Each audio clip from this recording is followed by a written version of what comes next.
What's up, y'all? It's your boy Niner Faithful. How's everybody doing? Hoping everyone is having a legendary week.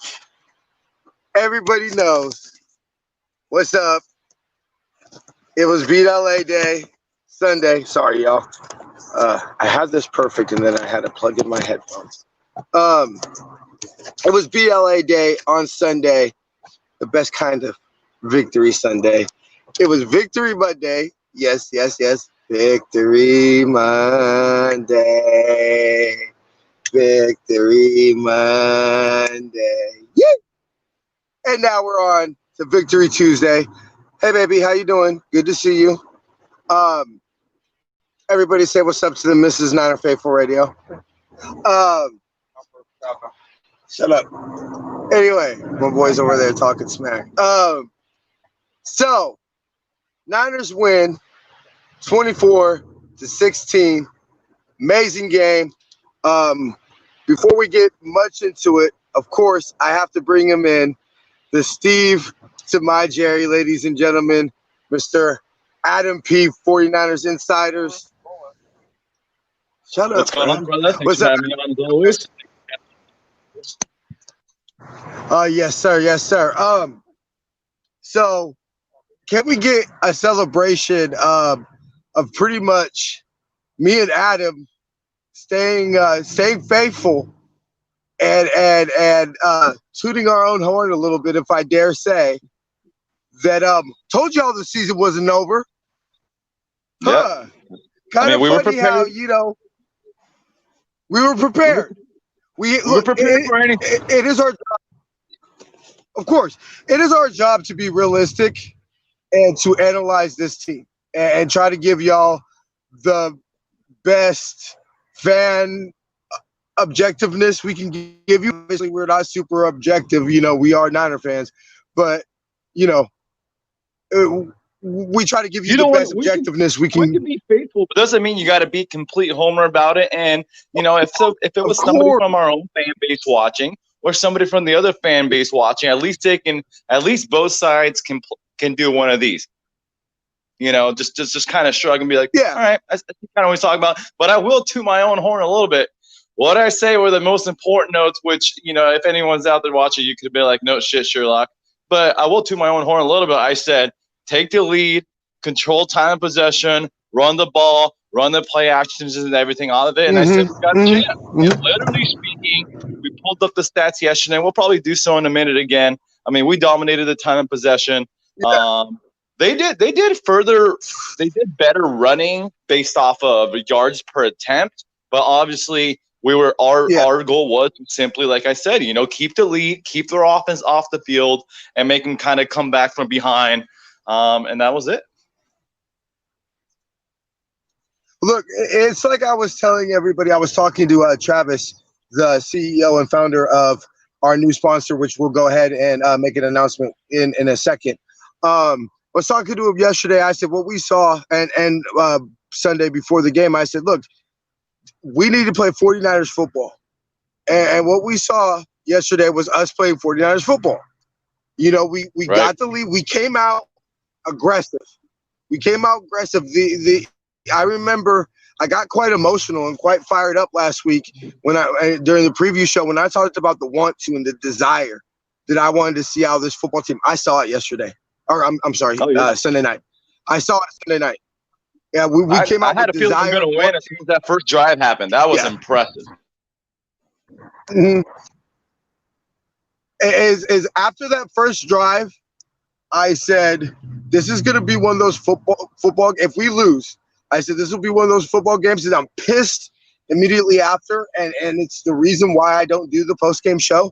Big shout out to Jamie doing our post-game show. The reason I don't is because, those type of emotions. But by Tuesday and by the time Adam and I go on for the show, we're going to have our emotions in check and be able to analyze it, where I'm going to say, hey, look, that's exactly the way I wanted us to play football. To get into kind of some players of the game, of course, we'll give away our awards at the end of the show, like always. But ladies and gentlemen, Mr. Jason Verrett, the Bay Area's own, Fairfield, California's own. Can I tip my hat to him, Mr. Jason Verrett? Look, it is not to get all touchy-feely and emotional and everything like that, but Jason Verrett, if you're not inspired by this man's story, nothing's ever going to motivate you. This man had every reason to quit.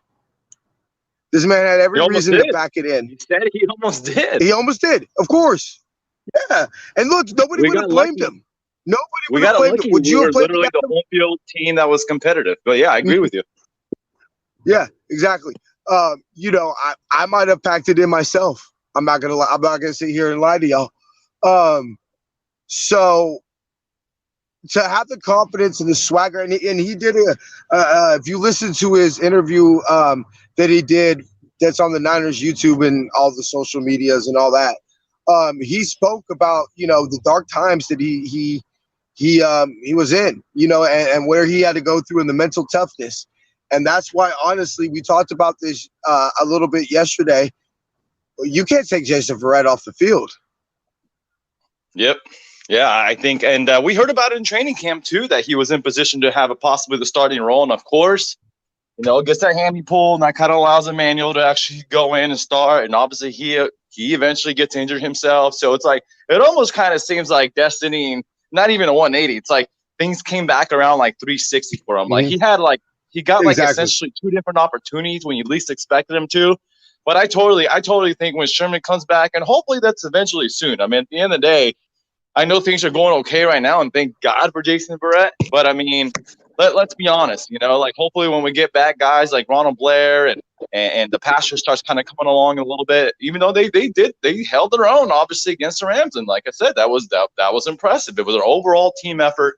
But I think Sherman will go back to left cornerback when he's 100%. I don't think we'll mess with it until he's 100% or close to it, 90 plus, dare I say. Because I don't think it'll be smart to put him at left cornerback when he's not quite ready. And imagine he gets burned a time or two, and then, I'm not going to say his confidence is ever going to get shot. We all know that will never happen probably. No. But you kind of catch my drift, because Jason Verrett can play the right cornerback spot, obviously. No problem. And then nickel, I think he's our best nickel cornerback, obviously, after Kwan. And dare I say, at the level that Verrett is playing at, I mean, Jason Verrett is right there with Kwan Williams, I would like to say. Maybe a hair advantage to Kwan Williams. But at this level of play, I mean, Jason Verrett has been known. That's the greatest thing about Jason Verrett when he was with the Chargers and healthy. He was an elite Pro Bowl type of caliber outside cornerback, and kind of like Chris Harris when he's healthy as well. They play outside, and in nickel, they slide inside, because most of the times teams love to go to the slot wide receiver during 3 wide receiver sets on a third down, give or take, either that or a tight end. So when you have an elite slot guy and an elite cover linebacker, example Fred Warner, who had another fantastic game, things are going well. Yeah. Things feel good for your defense. I'll say that. Look, I believe it was Niner Nate on the Niner Nation, podcast, SB Nation, Niner Nation. Yeah, we all know how I feel about the Niner Nation shit. But anyway, so he brought up that big props have to go to John Lynch for, and let's be real. The question was never Jason Verrett's talent. Bang, bang, Niner gang. What's up, Jason? How you doing, baby? Good to see you in here. Hey, go hard. I can't. Hello, everybody. Sorry, I didn't greet y'all.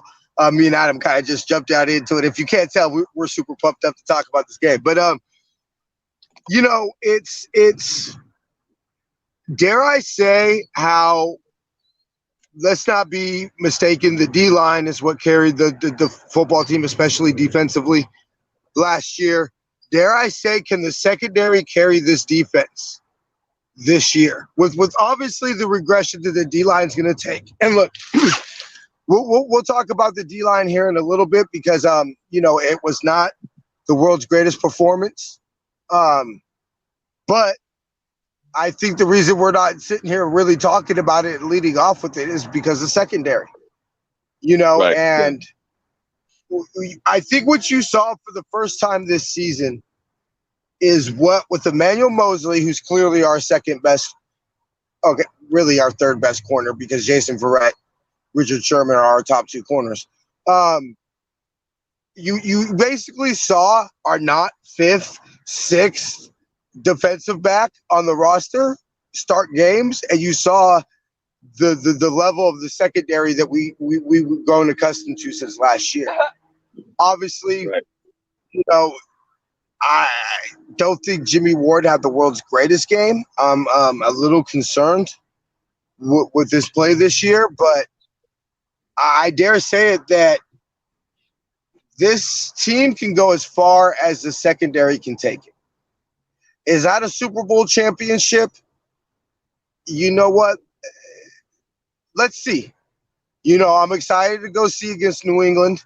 We'll, of course, get into that Friday. I don't want to get into it that much, but with Russell Wilson coming up, with Drew Brees coming up, Aaron Rodgers coming up, we'll see how far the secondary can take us this year and whether it is to a Super Bowl championship level. But I dare say that what the team that I saw on that football field Sunday night didn't look that different than the team I saw wearing the same unis in Week 17 clinching the division.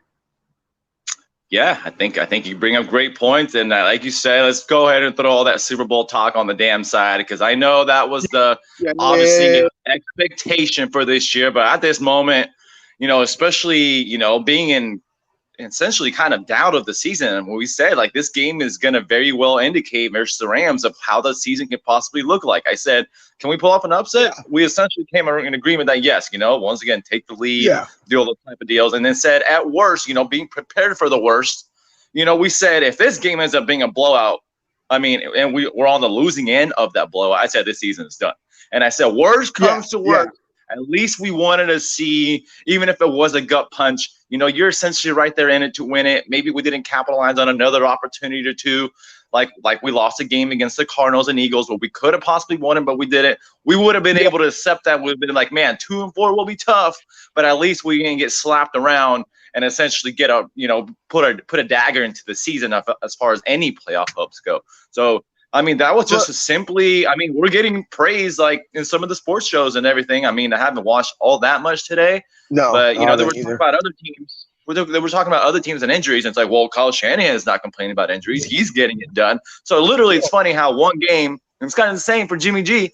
I knew if we were going to win this game, my gut said if we win this, I bet you Jimmy Garoppolo is going to be the player of the game, because if he has a good game, then odds are, as we know, he has an overall great winning record, more than 2/3 of a winning percentage.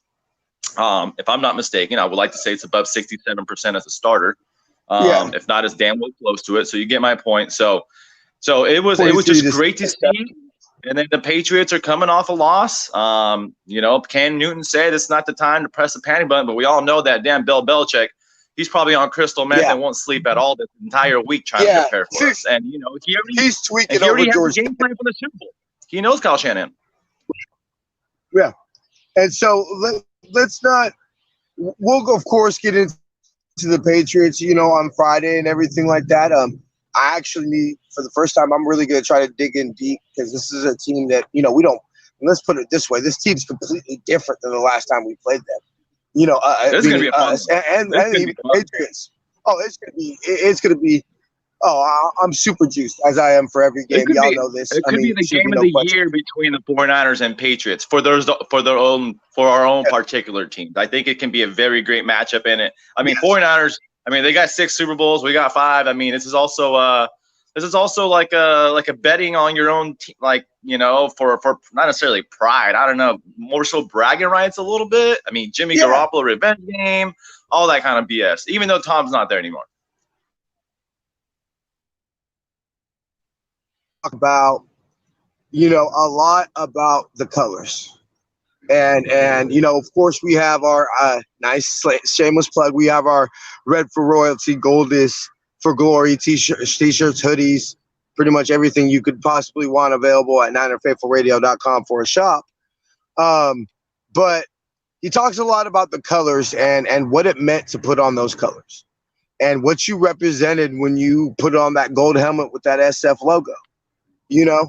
And let's put it this way. The Patriots are pretty much the closest to the dynasty that we've had, that we'll probably ever see, and so to me, this game is about a little bit about that. This game is look, the Patriots are what we were in the 80s and 90s. The Patriots are today. Let's not beat around the bush. Okay. I'll give the dynasty to us because I'll take 5-0 versus what 4-6-4. You know, I'm sorry. I'll take the 5-0. Never lost. Me personally, I hate not winning. But anyway, they are what we want to be, and to beat the best, you gotta, to be the best, you gotta beat the best, right? And so, I think this is one of those heat check to steal a basketball term. Yeah, we got 17, no Lakers. I'm always gonna shout out the purple and gold because win 17, then come talk to me. It does feel like a little Lakers versus Celtics. Even though we'd never had that rivalry personally between us. Once again, I think it's probably more so about the fans. Obviously, this is not a rivalry between those two teams. No. It is personal for Jimmy, which is actually good for us. Damn well you want to shove it to your ex head coach. Even though Billy B has been on record of as far as a lot of good praise for Jimmy, and of course he's going to do that. Mm-hmm. But we all know about the rumors that he wanted to keep Jimmy over Tom. Yeah, and it's kind of beyond me because Kraft essentially stuck with Bill Belichick at the end of the day compared to Tom Brady. So I don't know still how that happened. I don't know how you eventually let Tom Brady go when you decided with Bill Belichick. It's like, well, if you're going to decide with Bill Belichick at the end of the day, why didn't you just give Tom the boot a couple of years sooner? I don't understand. Anyways. To me, it's a prideful for fans for sure. Yeah. I don't care what anybody says. To me, I will always believe that Robert Kraft told Bill Belichick to trade Jimmy Garoppolo. Yeah, I don't care whatever you want to tell me. That's what happened. Bill Belichick, it's just simple sports 101. If you have to make the decision, which they were at the crossroads where they had to make the decision, you keep the younger, more talented player. The reason why the Niners moved from Joe to Steve is just simply sports 101. The Lakers moved on from, Shaq and Kobe and chose Kobe. It's just what you do. It's just one of the Niners did it with Reuben Foster and Navarro Bowman. Essentially, the Niners moved on. So to me, I think it fires up the team. Look, regardless of what's on Twitter, if Jimmy Garoppolo is a top 5 quarterback, whatever, that locker room believes and loves their quarterback.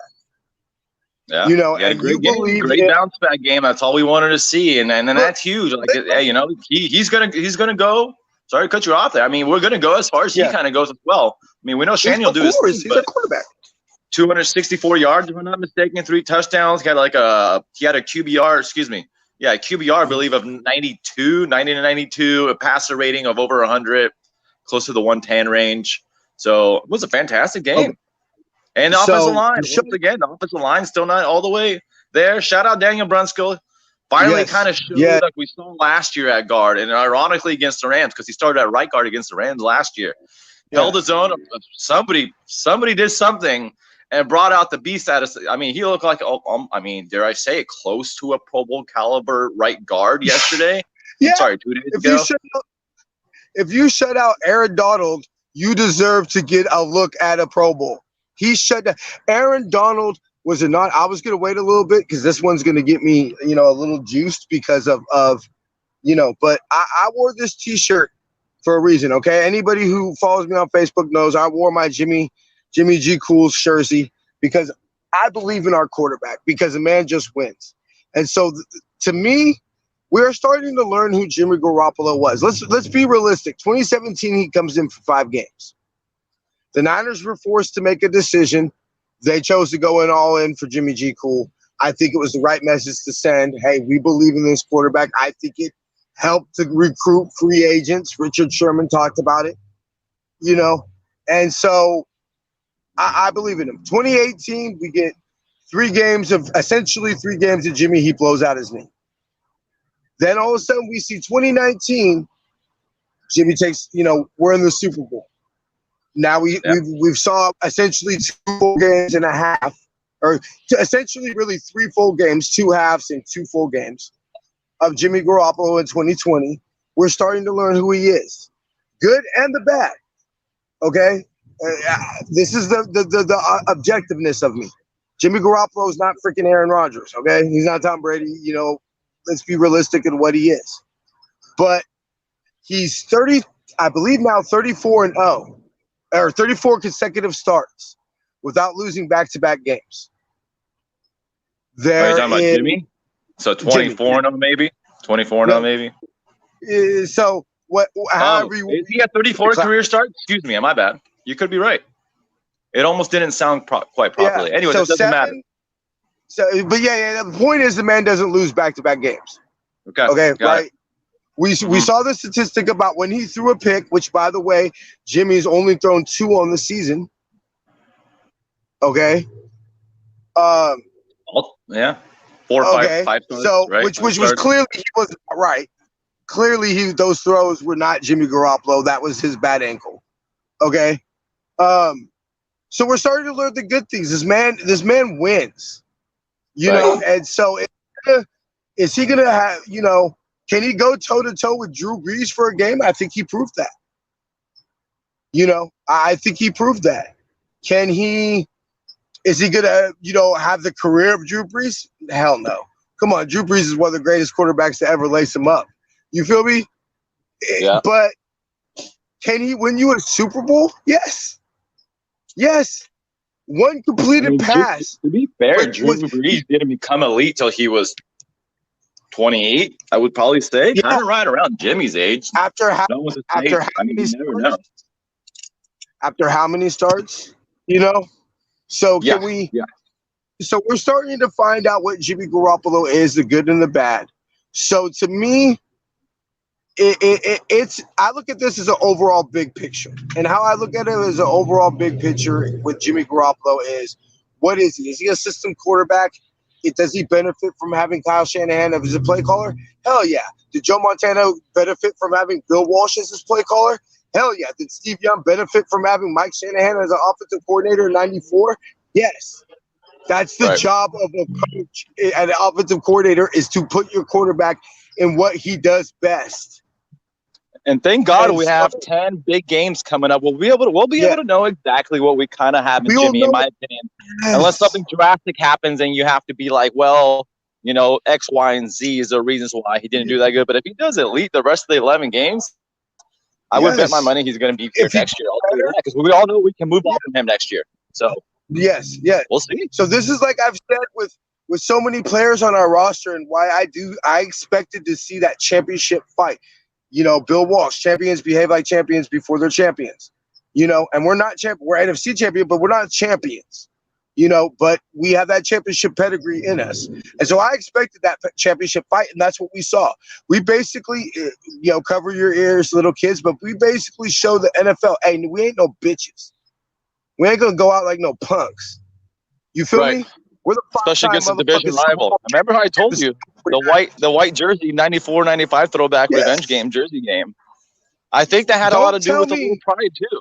And I was going to say, as far as Jimmy goes, I do think he's heard all the chatter about we can move on from him. I mean, he knows that. But, there was talks about, I know he's not doing well, but like Kirk Cousins could possibly become available next offseason. Maybe if the Falcons suck good enough and then they're in the Trevor Lawrence chase, maybe a different quarterback, they can move on from Matt Ryan. Maybe he can come back to the picture next year. So I bet you heard all that. You know what I noticed about Jimmy? He looks like 2017 Jimmy in terms of, I noticed he was clean shaven. Like, that kind of just told me a little something as far as he's going back to the basics of who Jimmy G is and playing the underdog role and then hearing all the chatter and staying focused and looking professional and all that kind of things. Because I think that goes big for your mantra. Sometimes when you go lazy with lazy hair look, you don't really care about your beard. I don't think that matters a lot.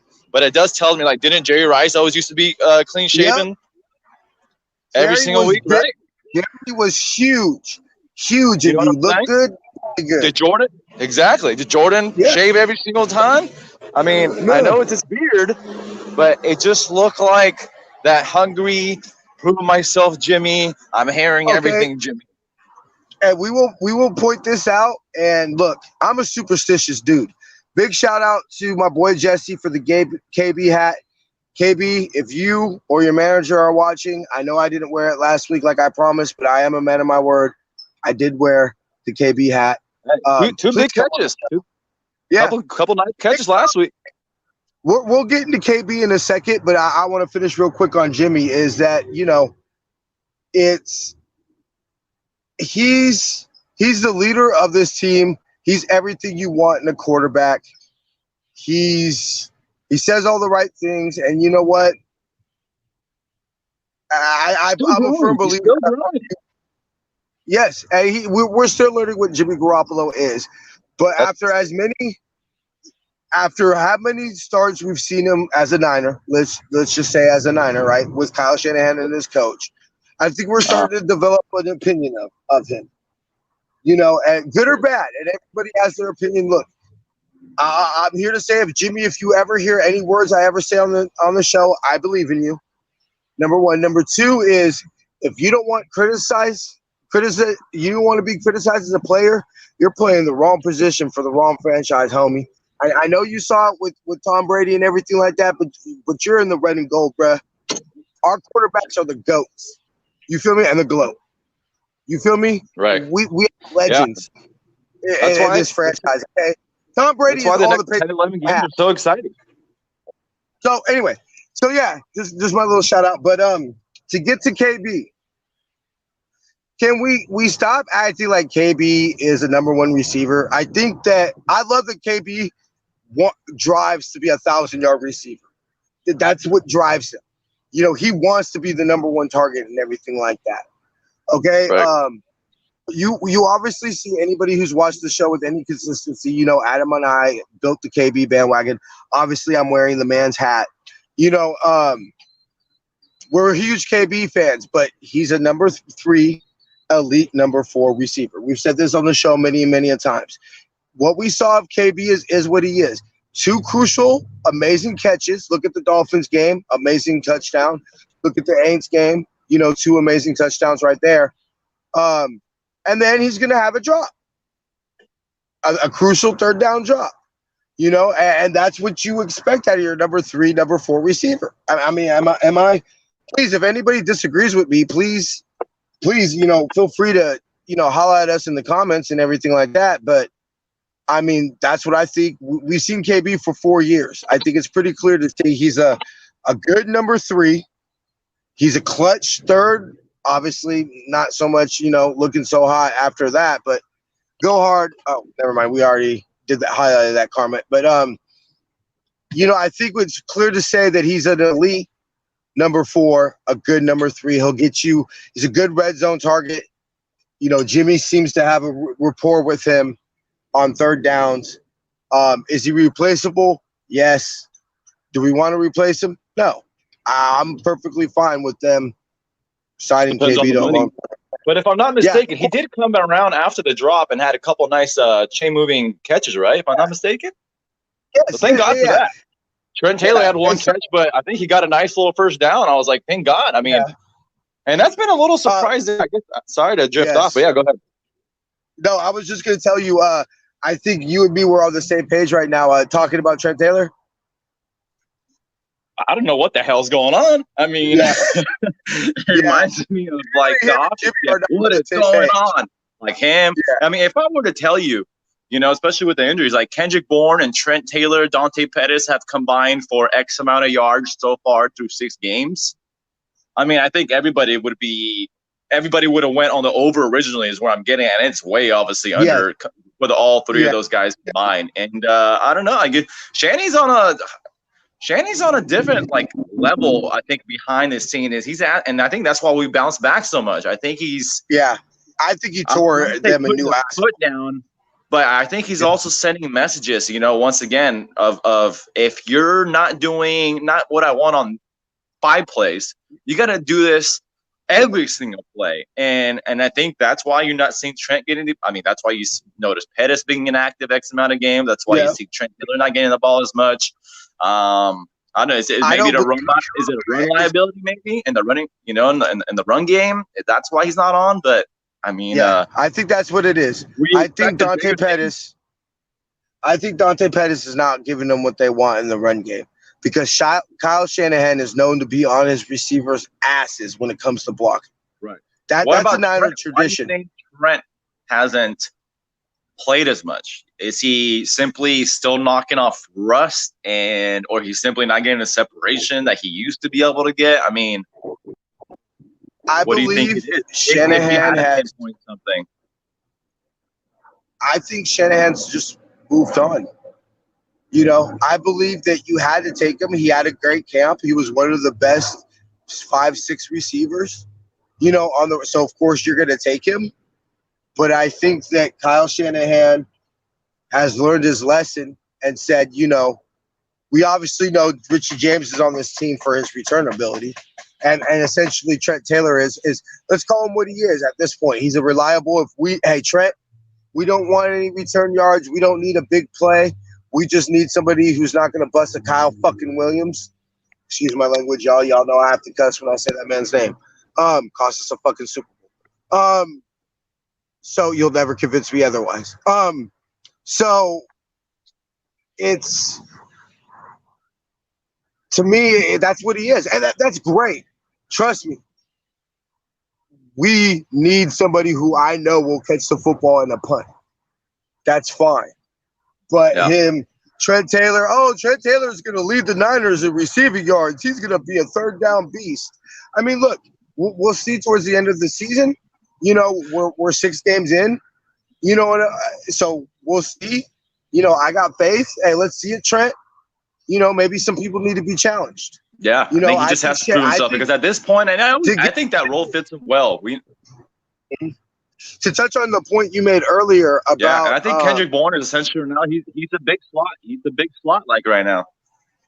So I think what you asked, you know, what happened to Daniel Brunskill for him to get to the point where we feel about he put on let's be real, a Pro Bowl performance.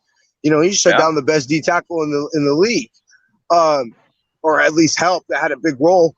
I think he got challenged. I think John Benny. I think he knew he was going to get benched. He was going to get flat out benched if he didn't perform. I think that's what happened. And it's for his career. He was his O-line coach looked him in his eyes and said, "Play your ass off, or you're riding the bench." Yep. This is what you got as a professional. Mm-hmm. What do you got as a professional, Daniel Brunskill? It sucks too.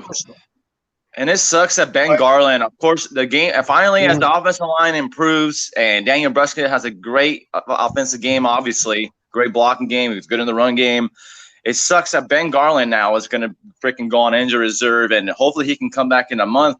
And Grossu did not too bad when the season first started, but I'm just saying it's like it felt like that the continuity started developing. Yes, finally. Now that's kind of getting that guy. I mean, once again, Brunskill was a first-year starter at right guard, so God, it just sucks that Grossu's going to go back in. But hopefully, once again, I mean, you just got to dig deep. This is Grossu's opportunity. Hopefully, Grossu plays as nasty, if not better, than Ben Garland does. And these are going to be two guys side by side, Grossu and Brunskill, that are playing for their careers almost. So let's do it. I don't want to use that as an excuse. It just felt like some continuity was building, but literally next man up, and hopefully they play lights out like that the lives depend on it. Yeah, let's do it. I think this is a good time to get into it. If anybody missed it, go ahead. I won't get into it too much because I want to give Jamie a shout out for Good Morning Niner Empire. Go ahead and check that out. We'll go ahead and try to put the link in the comments. If somebody could do that, I'd appreciate it, Jamie. Go ahead and do it when you watch this. But Kwaski Tart and has a groin injury. Trent Williams has an ankle injury. I think they said they'll be reevaluated during the week. I would think that both of them, Kwaski Tart, I think is a little bit more concerning, but I think Trent Williams will be fine. The big one, of course, as we all know, is Raheem Mostert with the ankle sprain. We were talking a little bit about this yesterday, Adam. I think we're thinking about the Aints to the after the bye week for both of us. I think is about what we expect for Raheem to come back. The Saints game with us coming off the longer week, playing on Thursday night before we play the Saints. He might have a good chance with that longer rest period, of course, being 10 days between games instead of the normal 7. The Aints game might be a possibility, but of course I could see them playing it safe, saying, "Hey, Raheem, these high ankle sprains have a tendency to you think you're fine, and then You go and you play and you re-aggravate it. Let's go ahead and give you that extra 10 days plus the bye week, to go ahead and get ready for the Rams game and the final stretch. I think it's going to depend on Tevin Coleman, how he looks possibly. Yeah. I mean, who would have thought JaMychal Hasty is going to be the closer for such an important game as well? I mean, talking about, once again, we were excited about him a little bit. I was like, man, this is a perfect little scat back we haven't had since Kendall Hunter. Go ahead. Mm-hmm. Yeah. No, I was about to say I did. You would be had been talking about that we were big on JaMychal Hasty. I mean, it's just an exciting guy. He's a good runner. I told you, it kind of reminds you of like the Devon Harris role. I know he had his fumbles, but he's one of those guys. It's just exciting to watch. I mean, just a short, super shifty kind of guy. And, he's a classic guy of squeezing in there for like 2-3 extra yards type of. I mean, like that's how those scat backs are. I think the team rocks throwback jerseys. They feel like they're going to prove something. And that's why they kick ass. Yeah. You know what, baby? That is a perfect point. To highlight Kim's comment real quick, and then we'll get back on point. Yeah, I do believe it. Look, Shanahan was a ball boy. He cut his teeth. We could essentially say he cut his teeth with the Niners, with his dad, of course, being the OC. And so, Shanahan, I shared a picture on Niner Faithful Radio's Facebook page of Kyle Shanahan helping Dennis Brown with his pads. Dennis Brown, who does the does the pre and post game on KNBR for the Niners, and comes on KNBR weekly, and was cool enough to sign something for me that I lost. But he signed my authentic fan sign for me at the draft party. But last year when we drafted Dick Bosa. But so big shout out to Dennis Brown. Please come on the show. But you better find that. You better find that somewhere. Yeah, I know for real. I'm mad because Dennis Brown was my dude. Him, BY, and Junior Bryant. Just put out, I need major retweets on this. It's an autograph sign, this particular sign. I need it back. It was somewhere on 101 probably. My boy was going kind of fast trying to get back to San Ho. And anyway, we're not going to get into my wild escapades after the draft. Woo! Anyway, so I'm a calm man now. I'm no longer single. I have to calm down. I have a woman to think about. Right, baby? Anyway, so but yeah, I think that he knows the traditions of this team, and so don't think that Kyle Shanahan, when the Niners sat down and decided to go to the '94 throwbacks, the Kyle Shanahan, there was a reason he brought in Steve Young and Jerry Rice and brought in Niners of that '94 team, and him himself probably talked about stories that he has of that '94 team and the first team to get 5 and what that really meant, and this was, some of these players weren't even born or were babies when this happened. And so he's trying to be stunned like his daddy. Yeah. And he's trying to say, hey, look, this is what comes with the expectation when you put on these uniforms. When you put on a Niner throwback uniform from the heyday, we expect to play. And, I do think that has. But, yeah, to get back to back on track with Raheem, and JaMychal Hasty, I think that I think everybody, the faithful, have been calling for JaMychal Hasty to get the bulk of the carries. I don't think that will happen. I think they will give it to Jarek and Jeff Wilson. I know that might not seem best, but we'll see. Going forward and everything like that. And I just don't see Shanahan and Bobby Turner. Let's be real. I think Shanahan defers to Bobby Turner a lot. Let's be real.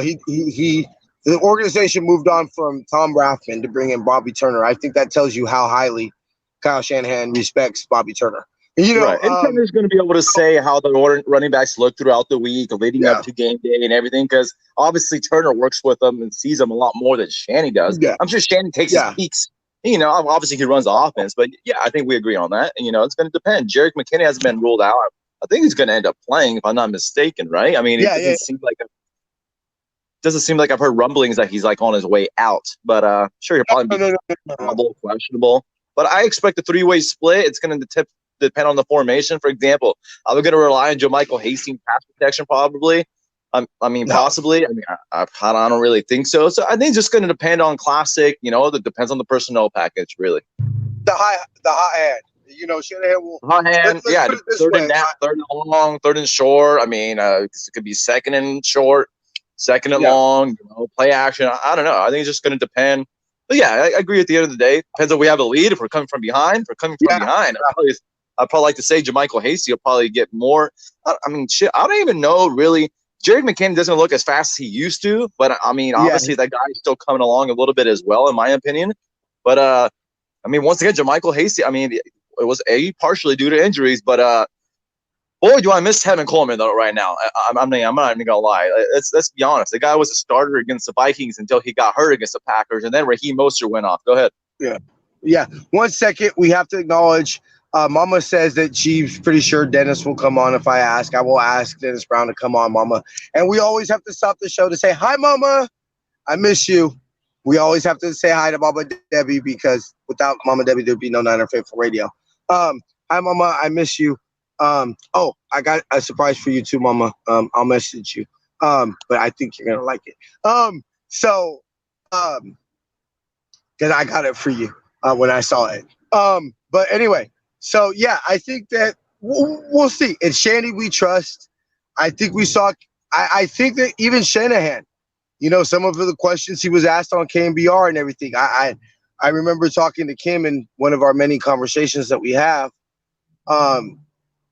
saying that I think Kyle hears the whispers of, Sean McVay. And I think Shanahan, you know, kind of wanted to prove, hey, who's your daddy? You know, let's not forget, you know, as the famous Ice Cube said, I started this gangster shit. And this some motherfucking thanks I get. Hello. But, you know, I think that was Shanahan's Ice Cube music, our Ice Cube moment, where he said, don't forget who started this gangster shit, bro. I'll piggyback off of that. Ice Cube once said, he said, if you're a baller, you said that ninja, I'm a Hall of Famer. So, yeah. Yes. All right. Yes, sir. So we're gonna go ahead and we're gonna pick him. Before we do that, I have a special announcement. After much hard work, y'all who've been with us, Adam, Kim, Mama Debbie, Go Hard, a lot of y'all who have been with us since the beginning. No, we've worked very hard to try to make Niner Faithful Radio the best we can, and it was with great pride that I announced that Niner Faithful Radio Shop has struck an exclusive partnership with Graphics Monger to be the official design partner of Niner Faithful Radio Shop. The Raheem the Dream Moster that we designed, that we came out with, that is now available at Niner Faithful Radio Shop, will be our last design. Every other design will be coming out will be from Graphics Monger. Travis, thank you for believing in us, brother. We hope that this becomes a fruitful partnership. And I don't want to speak for everybody, but I will because I'm the CEO. But I'm the NHIC. And for y'all who don't know, watch Lean on Me. But I am the NHIC, but the head Niner in charge. Anyway, but you know, thank you for believing in us, bro, and we hope that we make you proud. We will now get into the George Kittle MVP of the week. Offensive player of the week. I'm going to give it to Daniel Brunskill. I will give it to Daniel Brunskill, who will represent the whole O-line. When you basically have Aaron Donald getting pissed and making excuses, and there were plays that Aaron Donald wasn't on the field, especially with how much that the offensive line deservedly, and how much we've all called out the offensive line. I tip my cap to y'all. I am proud. If I can bring it back to the Niner Hair Day, I think this would be a performance that Bob McKittrick himself, the Niner legend O-line coach, would be proud of. Adam, your Kittle Corn MVP, offensive MVP of the week. I mean, easy call. Like I told you, not trying to brag. I thought the 49ers were going to win this game. It's going to take a good overall solid game from Jimmy Garoppolo. And obviously the man delivered. He looked decisive. Squeezed it, looked like old Jimmy a little bit, because slung a couple in there. You know what I mean? Like right into Brandon Ayuk, who had, if I'm not mistaken, 2 small catches, but one was a very big touchdown, obviously. So I'm putting up to Jimmy for having a good bounce back game, even though we're still not 110% there with offensive line. Thank God for those guys for stepping up for him, though. That's for damn sure. That looked like, hey, Jimmy needs to be better, but obviously the offensive line needs to be better as well. So, Jimmy Garoppolo, a good bounce back game. We got 10 more games for him to prove exactly where he stands and if he's going to have more ceiling or he's capped off. And if he is capped off, what type of Jimmy are we going to see as far as where he's really at? So I'm going with Jimmy Garoppolo. Yeah, I love it, and I love it so much that I will sing my famous "Jimmy is our king. He'll win us our 6th ring." And even on that day, even his haters will sing, "Jimmy is the king." Yes, baby, Jimmy Garoppolo. I love that. I was hoping you would take him. The Bam Bam Fed Warner MVP of the week. I think this has hands down. Very easy. We got to give it to Jason Verrett. Adam, of course, will be his selections, but see all points stated in the podcast, or just watch him play, and you'll understand why he's the Bam Bam Fred Warner Defensive MVP of the week. Adam, yours? I mean, obviously, Jason Verrett, huge interception. I mean, that could have possibly, you never know how the game possibly would have went if they actually would have converted on that instead of coming around with the interception. I still think we probably would have squeezed it off, winning by 8. And obviously, at the end, if we really needed points on the Debo drive, which ended up sealing it on the great run, by the way, I think we could have. Let's just say that the game would have been closer. We would have probably went down and got more points instead of obviously eventually running out the clock. Quite easy. Jason Verrett, I mean, everyone's happy for him. Chad Johnson even tweeted him and he responded in terms of Chad Johnson was like, essentially, I didn't even see you have one bad play. And I believe in Chad Johnson. I mean, Chad Johnson's on the weird one of ex-player who, sad how he ended up going out with domestic violence BS and all that. Not BS in terms of it wasn't noteworthy, but I'm saying it was sad for his career itself. Yeah, of course. He looked like he was returning. But anyway, so now he's playing the part media analyst, and I hope he gets a bid break soon. I know he's been doing podcasts, but anyways, I trust him when what Chad Johnson says, and he gave Jason Verrett huge praise. And there's no way in blue hell you can't be happy for Jason Verrett. And he's playing at a Pro Bowl level. I mean, I tweeted that night. I mean, this is a fantastic, fantastic deal. And I will agree with you. Yes, the secondary way. I think we talked about it in last week's show. The back 6 and 7 have to play out of the all-time high. And that's when some people used to argue what's more important, pass rush or secondary. And that's when I think some people argued, just in case your pass rush isn't there, then your coverage has to be extra on point. I do believe in everything starting up front, but if you do get rid of the ball within 2-3 seconds, the back 6 and 7 is low-key more important, to be honest. So so it's a great sign for us. It's a great sign for us to come. Yeah, so to piggyback on your point, I ditto everything you said, and I definitely believe, I'll put it to you this way, a pass rush can be neutralized, right. And let's be realistic. That's somewhat what happened with the offensive line yesterday, the pass rush with the quick passing game. You can't you can't manipulate cover, or you can manipulate coverage, but it's harder to neutralize coverage. You can neutralize, if you get the ball out in 2 seconds, 2.5 seconds, that's not, D linemen aren't going to get there consistently. But that's when you rely on your coverage. So, yes, the coverage is definitely more important. So we're going to go ahead and wrap it up. Before we get out of here, I would like to thank the team, Kim, Jamie, Jason, Adam, myself. We all work very hard. Without y'all, the show wouldn't be what it is. Thank y'all so much. I appreciate it. Any last words, Adam? I mean, obviously, we're going to get into it further of, the Friday, the matchup, obviously a huge matchup coming up against the Patriots. Huge. They're going to be extra hungry to go to 500. They're currently at 2-3. We're at 500, but, after the Cardinals win yesterday, unfortunately, and geez, the Cowgirls, thank God we ain't them. Things could be worse.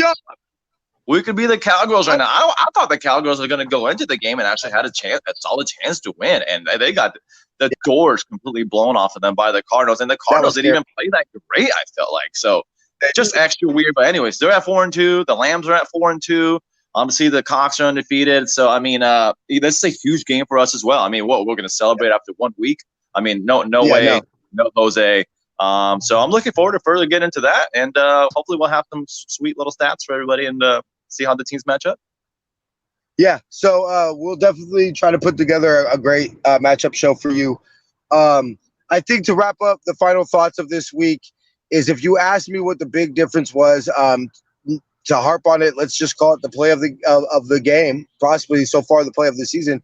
is the biggest difference between the 2019 Niners and the 2020 Niners before Sunday's game was the big play. Of course, we could point to the pick sixes against Tampa Bay. We could pick to Eric Armstead's forced fumble against Pittsburgh. Of course, fourth and 2 by Kittle in New Orleans, Dre Greenlaw.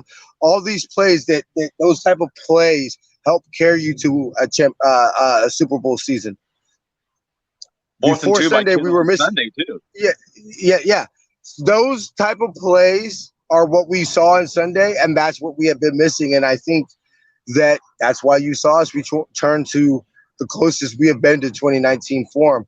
So I agree. Thank y'all for super duper moderator, Mrs. Niner Faithful, for Jamie, Jason, Adam, and myself. We'd like to thank you for tuning in to this week's show. Make sure to follow Adam on Twitter at 49ers Insiders. You can go ahead and follow Niner Faithful Radio at Niner Faithful Radio on Facebook and Instagram. Go ahead and also follow us on Twitter at Niner Faithful R. We shall see y'all next week. Same faithful time, same faithful channel. Till then, we're going to say faith, love, and happiness. Go Niners. See y'all next week. Go Dodgers. FTD, baby. Nah, scratch that. We're going to delete that from the video.